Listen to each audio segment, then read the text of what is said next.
Tom Muga is my name. I am a native of this place.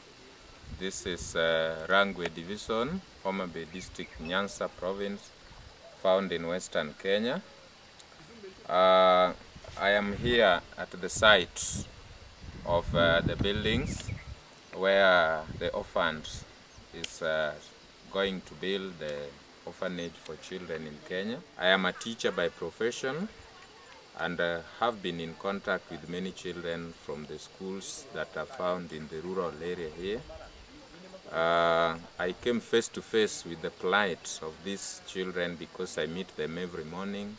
Some come to school without food, some come to school without good clothing, and usually. So I became suspicious. I became interested to know why they live in such conditions. And I was surprised to find a lot that many of these children come to school without food or in such difficulties because their children their parents are dead. So I became further interested and did a small research, a survey in the community, and realized that almost every family is now affected by HIV/AIDS in one way or the other.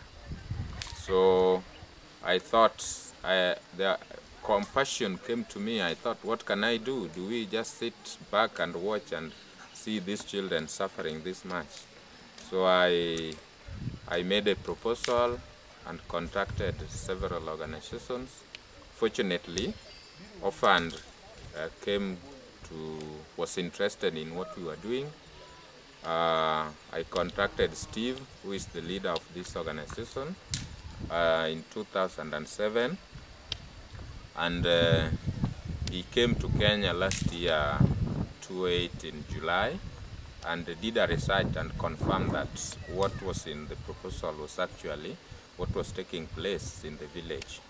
So he promised that he would get people, he would get volunteers, and even ask people, organizations, churches, business organizations, or even corporates, or even sports organizations, teams.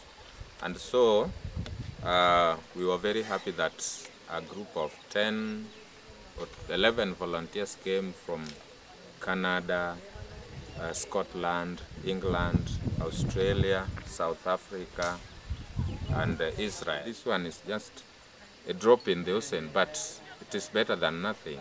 So we hope many volunteers, many organizations can come forth to assist, because we would like to expand this and start other projects, the education component, the health component. We need to do agriculture. These children should play, all sorts of things that can make them happy, so that they become part and parcel of the community.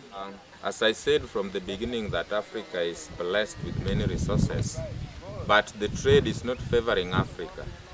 You see, we produce many crops here, like our country, Kenya. I am happy we are able to export tea or coffee and some others. But in the rural villages, like in our place, we grow lots of pineapples, and we cannot export this to the European countries because of the conditions that have been put by maybe the European governments. We are just close to Lake Victoria. We cannot export the fish there favorably. So the trade does not allow the common man at the rural village to export the produce from our markets. So I think if the governments, maybe the EU or maybe the America, of course, they came up with the AGOA, but we hope much more is still needed to be done so that the common man is able to export freely, maybe pineapples to Europe, or maybe the fruits, mangoes, and any other crops that we grow here. Orphfund, I believe, is a small organization. It cannot be compared to other established organizations like World Vision or maybe CARE International or Plan International.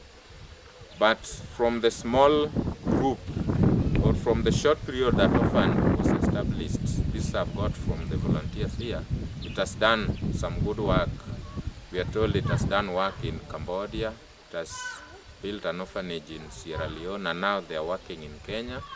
I think this is a great blessing to this community in Kenya.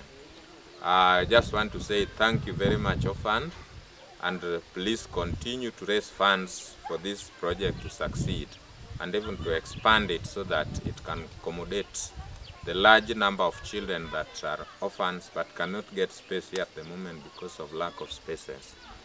The volunteers that came here were outstanding, and they were very, and I think I've never seen such a committed group of volunteers like the one we had here.